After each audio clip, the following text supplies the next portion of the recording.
We're Tony and Chelsea Northup, and this is our Picture This podcast, an audio-centric video that you can watch on YouTube or listen to on any sort of podcasting app. Today we're going to answer the question, are camera reviews a waste of time? Should you just go shoot and not ever watch another camera review? As told by 2 camera reviewers. This episode is brought to you by Squarespace. Squarespace is the easiest way to create a beautiful website, blog, or online store for you and your ideas.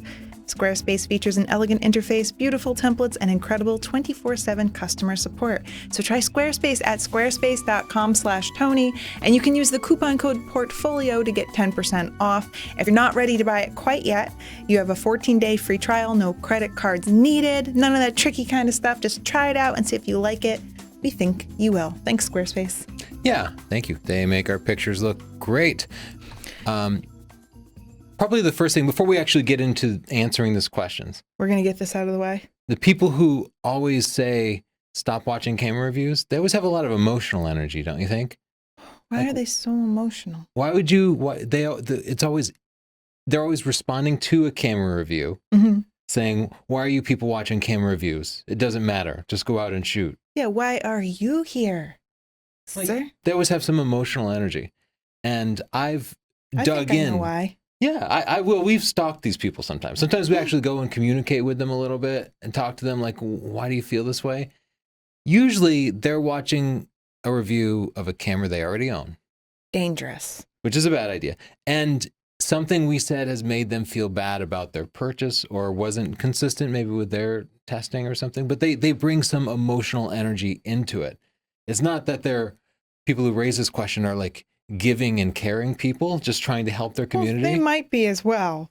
I'm I not don't going to know. eliminate that I can't entirely. talk about their entire lives. Yeah. But that's usually what we found is that that's not what's motivating them. They almost come from this holier than thou place, and they want everybody to know that they're somehow above dealing with gear intricacies. I kind of get it, because it would really stink. You get really excited. Your new camera or lens is coming.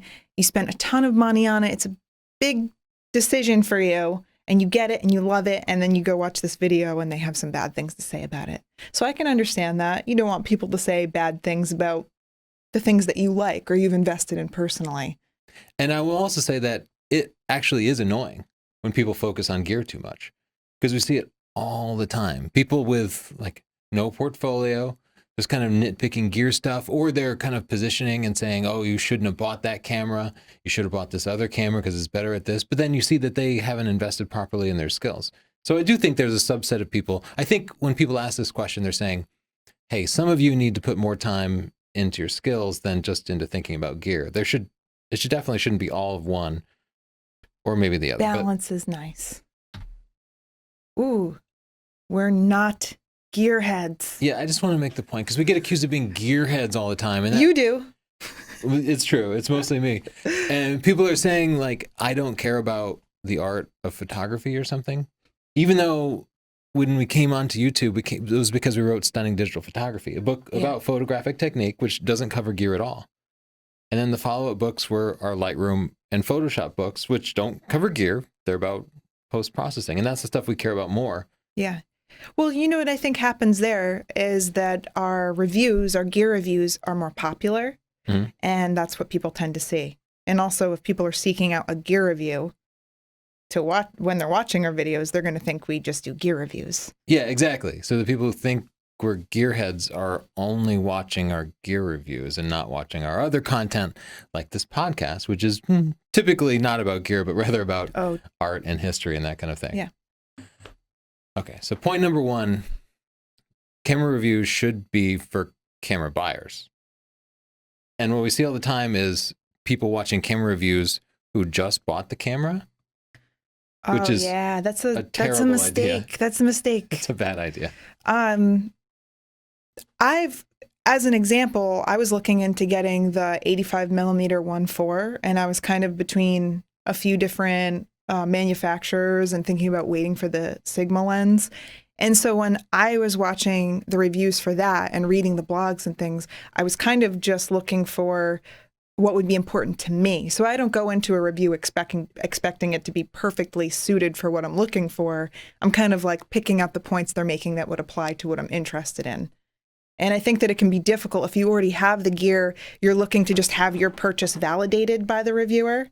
Yeah. And that's really difficult because no single piece of gear is going to be right for every single person.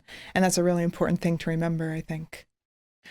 Yeah. So if you've already made the purchase, then don't watch camera reviews because it's not going to improve your photography. It'll only make you feel bad. I do it too.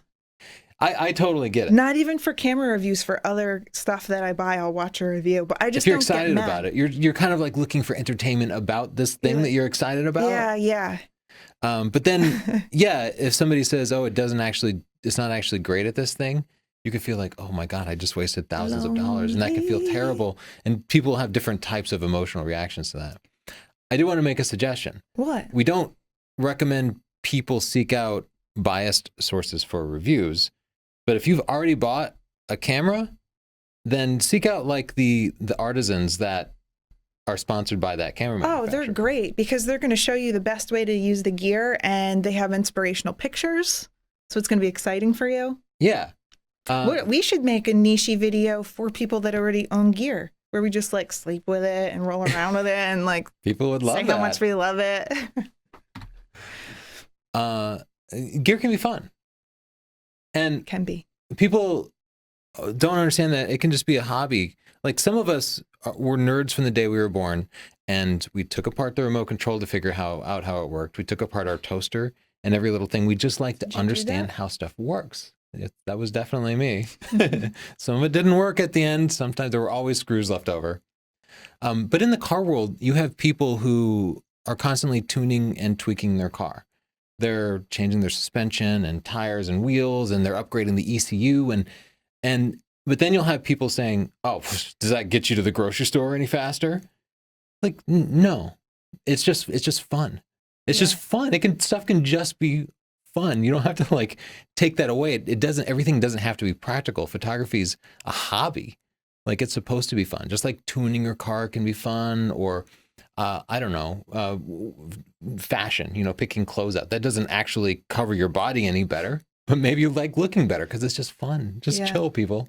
Let people have fun with it. It can be fun. I like seeing the different effects a different gear has. I can't say I get that emotional attachment that a lot of people get. Yeah. I'll have a favorite lens for a while, but I guess I'm not a sentimental person because I would be like, goodbye if something better comes along. Heed that warning, Tony. I will say it used to be more fun than it is now. Yeah, because everything's pretty good, right? Yeah, it's definitely camera technology, digital camera technology has plateaued. It used to be like every year something was twice as good. What about Sony? Sony's coming out with something pretty exciting all of the time. Yeah, there's still advancements. But nowadays we're seeing most of the advancements in like smartphones and stuff, and everything else it's just slowed down. Changes now are incremental. Nothing's like doubling in performance every year. Oh, people say this all the time. Any camera is good enough. Just go out and take pictures with the camera that you have, which can be true depending on the photography. But that person has never taken wildlife photography if they think any camera is good enough. Yeah, try to get a great picture of a flying bird with any camera. A diving osprey. Yeah. And you've got like some terrible entry-level camera with like 5 frames per second. Yeah. Not that you can't get a great picture with that. You could. Not in that because people will come back and be like, well, what about this picture? Yes, but you'll just have a lower hit rate. You'll have to spend 3 years in the field instead of 6 months to get that really good picture. The same thing, the thing that comes up all the time for me is somebody gets a camera to take pictures of their kids' indoor sports games. Indoor sports are the hardest. That's really basketball, volleyball. And they say, why are my pictures they're all like speckled, like red and green, like maybe they don't even know what noise is, or maybe their camera just won't focus fast enough. This happens all the time. And it doesn't matter. Most cameras are not good enough for getting good pictures of indoor sports. They're just not. You have to get the right camera for that type of work, or you're just going to be frustrated. And when you have a camera that's not good enough and you're frustrated, you're not going to dig deeper into photography. So I'm not talking about the people who are watching our channel all the time and getting deep into reviews, but I'm talking about, your friends, your mom, your dad who pick up a camera for the first time and they're trying to learn photography. It can be really discouraging when you get the wrong camera. And a camera review can help those people. It can put them into a D50-300 instead of a Sony A6000 or something, depending on what they're shooting. Like my mom, she gets a lot of wildlife in her yard, and she was trying to take pictures of it with just like a 50 millimeter lens. And it was one of those like fixed lens, like point and shoot cameras, basically. Yeah. And it had a zoom on it, but then what she was doing was cropping it and saying, well, why isn't it sharp? And why doesn't it look really good? And so she just didn't understand. And I had to explain to her, well, you need longer glass. You need a longer lens. You just need the right lens for taking these pictures. So sometimes you need to know which gear to use. Number 4, camera reviews can be a good use of downtime. Oh, yeah. Because there's this argument, like you should spend your time, like go take pictures instead of watching videos. But you can't always take pictures. Like I'll watch videos on an airplane. So we have YouTube Red, which lets you download videos offline, and then you can watch them on an airplane. But I can't get a lot of photography done on an airplane. Oh yeah, you're missing some prime opportunities for airline food photos, which are really up and coming. Yeah, or maybe you're a wildlife photographer and it's raining outside. Or, everybody has some downtime. Maybe you're stuck at home with the kids. Maybe you're at work and you're just really blowing off work and watching things you're not supposed to watch. That's most of our audience. Anyway, the argument that you should be taking pictures instead just isn't realistic. Everybody has time when they can't take pictures, but you might still be thinking about photography and want to do something photography related. We have some videos about that. Yeah. I think it's okay to be well-rounded and learn about photography and gear and the art. There's just enough time for everything, right? But I get it. It does seem like some people spend all their time talking about photography and none of their time actually doing it. You should definitely do some photography. Yeah. Another argument I want to make for watching camera reviews is that you simply can't trust manufacturers. We've proved this just time and time and time again. Manufacturers' claims are not always correct. How many cameras have we tested that had the fastest autofocusing ever? Yeah, there are a lot of claims, and they have to do that. It's marketing. Mm-hmm. They're not going to put out a camera and say, hey, guys, this is pretty okay. Check it out. You can't blame them. But it's good to go out and get other people's opinions. And people come to us and they'll say, well, you didn't cover this, you didn't cover that. And I get that. No review that we do or anyone else does is going to be perfect. You kind of have to watch a bunch from a bunch of different sources and then kind of pick out what you think is true. Yeah, you should always get reviews by multiple people. I don't want to be solely responsible for anybody spending, $3,000 or $5,000. That's a lot of pressure on me to get it right. But one thing you should never do is just take the manufacturer's word for it. But so autofocusing is a big one where manufacturers just exaggerate. I feel like video is another one. Every manufacturer produces some sort of cool show or movie or video with whatever their new camera is, but quite often we review that camera and it's kind of a terrible video camera. Like might have major functional problems, like it makes files that are unmanageable or it doesn't have a headphone jack, that kind of thing, where, you could produce good results with it, but in a practical way, as a reviewer, we can kind of surface the stuff that the manufacturer isn't going to tell you.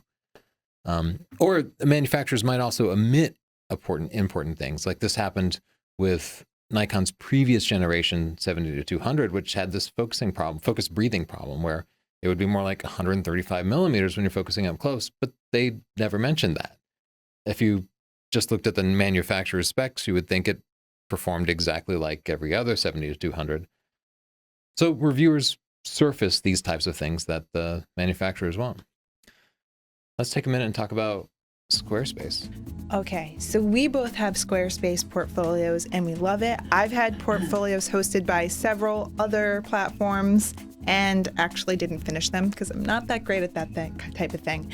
But Squarespace lets you make your pictures look beautiful and it's very easy to do. You can choose from a bunch of different templates. They have 24/7 customer support in case it's still a little bit difficult for you. And it's very affordable. It starts at about $9 or $10 a month. And if you use the coupon code portfolio by going to squarespace.com/Tony, you can get 10% off. And when you do that, we don't get money, but it lets them know, hey, Tony and Chelsea, they're doing all right. And let me just say, I am a hardcore web nerd. I've made dozens of websites personally, and I've managed hundreds and hundreds of websites. I worked at a little company called BBN, which only the biggest of nerds will know. But they invented the router and stuff. Like, they took the gig for building the internet in the 1960s from DARPA. And I am a hardcore web nerd, but I like Squarespace because I don't have to think about the CSS and the HTML and the back-end stuff. It includes a store that's already wired up with a payment processing system. And they have good designers who make everything look beautiful and work on mobile devices. So I happen, because I'm a nerd, I happen to understand all the complexity that goes into this stuff. But you don't want to mess with it. Yeah, and it's such a relief to not have to deal with it. And if you're a non-nerd, it's probably the only way that you'll be able to ensure that your website works properly on mobile devices, and that you have, analytics wired up, and that you can sell prints or take a deposit for a client who wants a portrait shoot or whatever. Yeah. Also, to say, it's not just for portfolios. If you run a dentist's office, it's a great way to set up a website for that. If you have a restaurant or whatever, it's good for just about any type of website. Anyway, 14-day free trial at squarespace.com/Tony. If you decide to sign up, use the coupon code portfolio and you'll get 10% off, and they'll know that you heard about it from us.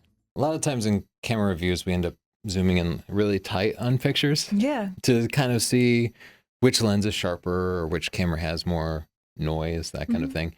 So we'll hear the argument a lot that nobody pixel peeps in the real world. And I think that's, for the most part, true. No, it's not. Yeah, you're right. It's really That's not true at all. That's not true at all. When I submitted to stock, I got things turned down because things weren't perfectly sharp, or there was chromatic aberration, or what kind of statement is that? What's the real world? Is it the one where you sell your pictures? You're right. It certainly is a pro. And I'll also say, even on my Instagram, I get people complaining that some of my Instagram pictures aren't quite sharp. Because you use that, the snap bridge or whatever. Yeah, there might be different reasons. Maybe it was slightly out of focus, but I posted it right from my camera or something. And I just couldn't see it on a small screen. But yeah, I get people complaining about little technical things about cameras all the time, or that some picture is too noisy. And sure, the people who follow me on Instagram, they might be camera nerds themselves. Yeah. But you really do notice these small, minor details, not in every picture you take, but in some portions of the pictures that you take. Oh man, even a complete amateur has respect for clarity. Have you ever gone to a gallery with someone and you're looking at photography and someone will lean in and go, wow, that's so sharp. It looks like you could reach out and touch it. I mean, that matters to people. Clarity matters. Yeah, even if you don't know what noise or bokeh is or sharpness, you can see it and you can feel it, even just as a civilian, as a non-photographer. And people do different things with their pictures. If you just put your pictures on Facebook, or if you just make 8x10s, maybe you really would never notice these things. But for me, one thing I always have in the back of my mind when I'm taking pictures is that someday, maybe 10 years from now, maybe 20 years from now, I want to have a gallery with the best shots from my career. And I want huge pictures, like numbers of feet across, like wall-sized pictures and things like that. And I want them all to be the greatest quality they can possibly be. So that's what matters to me. But different things matter to different people. Yeah, so just because it doesn't matter to you. Sharpness isn't always the most important thing. That's not what I'm saying. But people do take that into account. That can be important. Yeah. Yeah. Some people care. And people don't make reviews just specifically for your purposes and your uses. Yeah. Or even your friends. But, they kind of try to write reviews that a broad audience is interested in. And those who don't care about sharpness, it's easy just to skip that section. Yeah. No second chances. I think in photography, there are lots of times when you don't get to take your time and you don't get to reshoot. Oh, this just happened to me. Oh, what happened?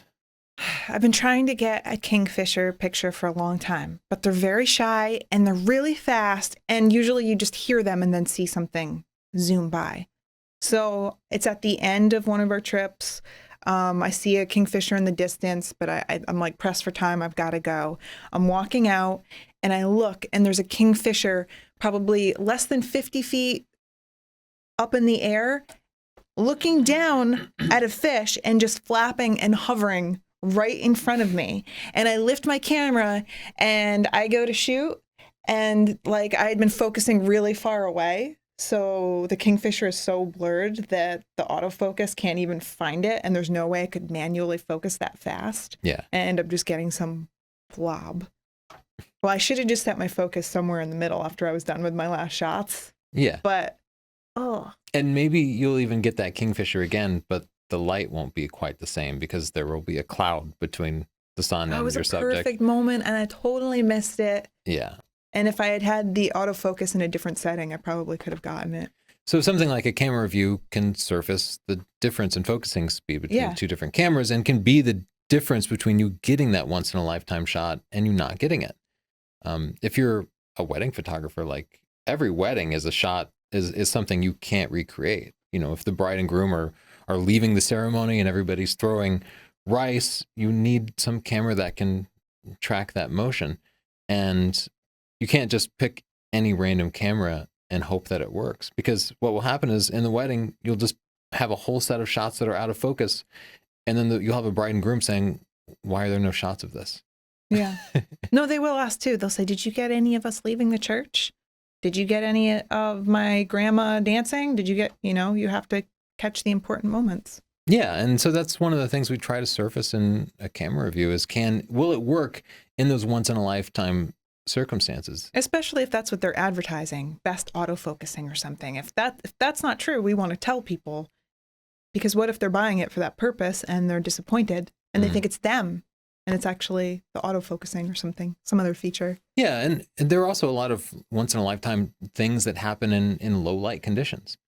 Like shooting a wedding. Wedding receptions always happen in kind of dim environments, but you have really important moments like the bride and the father of the bride dancing together. Yeah. And maybe you get those shots, but ISO 6400 on that camera, kind of unusable. Yeah. That's the kind of thing we want to surface. Like this camera might be cleaner, and if that's the moment that you're waiting for, then it's going to be really important to you. I'm going to bring that background to the pixel peeping argument as well. Yeah. Because those cameras that perform really well in low light, Sony I'm thinking of specifically, has some excellent cameras. You want to think about that. If you need to capture moments like that all of the time, having a different body could really change your photography. Yeah, but you don't have to get a camera that works well, good enough for most of your pictures.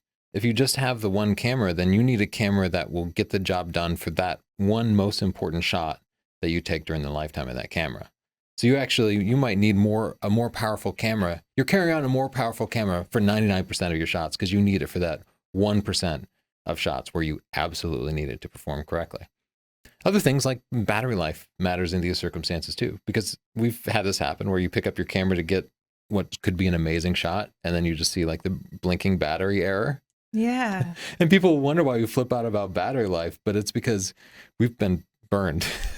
We've missed shots because the battery failed on us. People learn to deal with that too. So it's not necessarily a deal breaker. You just have to know you need extra batteries, or the battery grip, or yeah. You have to know yourself that you're not the type who's going to forget the extra batteries. I'll forget the extra batteries. We do that. And people call us out because we're flawed people.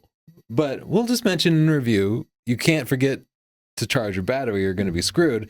And then people who know that they're the forgetful type, they'll be like, maybe that's not the camera for me. If you're the type who never forgets stuff, which apparently a lot of our viewers are, perfect, then it's not a concern for you. I also want to make the point that a lot of people watching reviews are amateurs, and they have casual requirements. Dang, you just threw down. Okay. When I use the word pro and amateur, I mean pro you get paid. as, you're working for somebody else as a pro. And amateur, you're doing it for yourself, maybe because you love the art. So it's about who you're working for. But when you're a pro, you have somebody else dictating the requirements.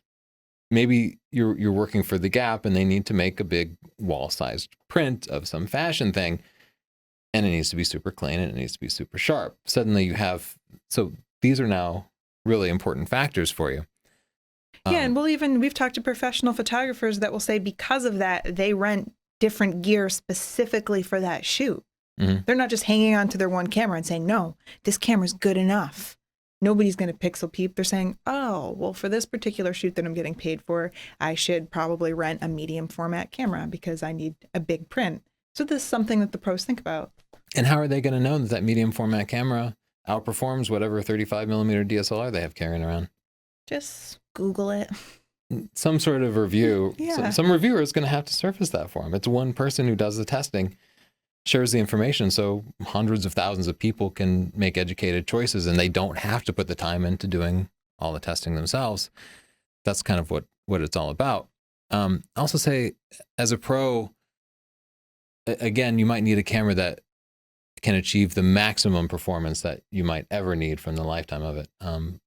But it can also save you a great deal of time. So we're perfectionists. We are, when we publish an image in a large format, it doesn't have noise in it.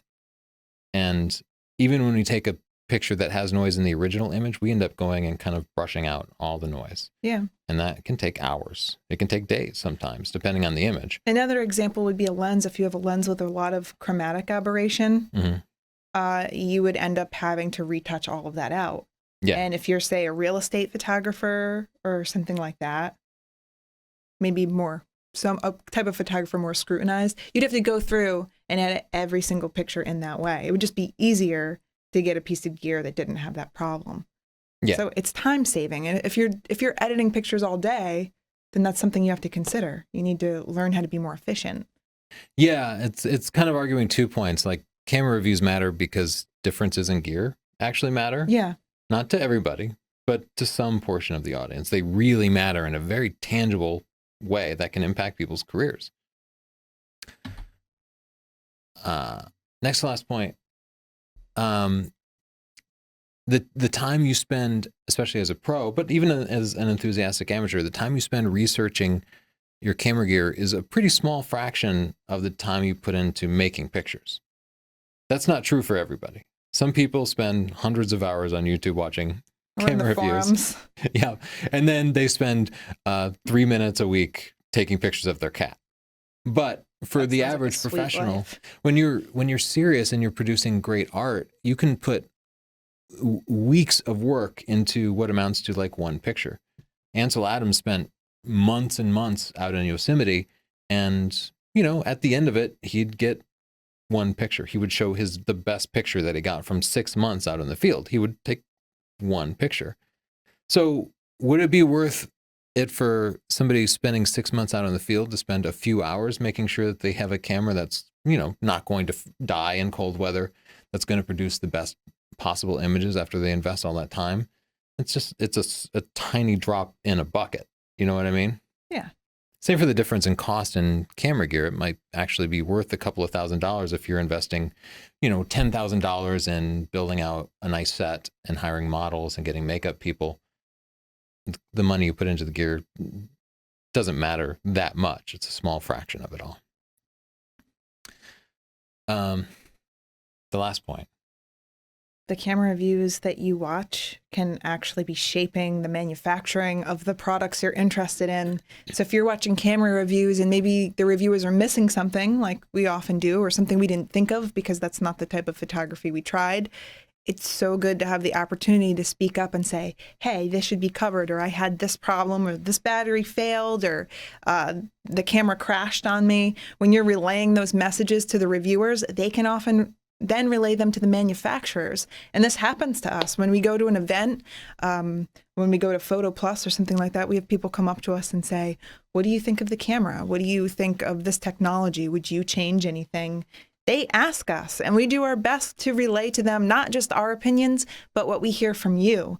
So it's really important that we collaborate. You'll often see Tony in the comments say, hey, could you be more polite with your feedback? Because we want a conversation. If you don't like something and you explain it to us, we want to understand so we can relay that and try to make these cameras more practical for the photographers using them, not just something that sounds good on a spec sheet or is like an amazing engineering feat, but ends up not being really all that practical. Yeah. So. It's almost like a self-fulfilling prophecy. Like, we've been preaching for years that it's photographers benefit when a camera has a touchscreen. Yeah. And now we see a bunch of cameras coming out. First we got laughed at. Yeah. But now just about every camera has a touchscreen. Yeah. And that's been true of many different kind of features that we've been talking about in the past. And when you look at a camera like the Fuji X-T1, when we reviewed it, we had a list of things that we thought were serious problems with it. And then the X-T2 comes out and Fuji has checked off like every item on that list. Manufacturers watch our reviews and every reviewer's reviews and treat that as feedback and use that when they're developing the next generation of the product. Yeah, they listen to people too. And they'll even reach out to us directly. And like you said, and get our feedback, and they'll let us know, like, we watched your review and we're going to take that feedback and we're going to make the next one better based on what you said. So in that way, there's some responsibility there. It's almost like we're elected officials. You know what I mean? Like we have to speak for the bigger audience, not just for the way that we use cameras, but because we know so many photographers and we work closely with people and we're answering the questions. We know what they're struggling with, what they wish they could do differently. We take that responsibility and act as a communication channel to the manufacturers and to the product development teams.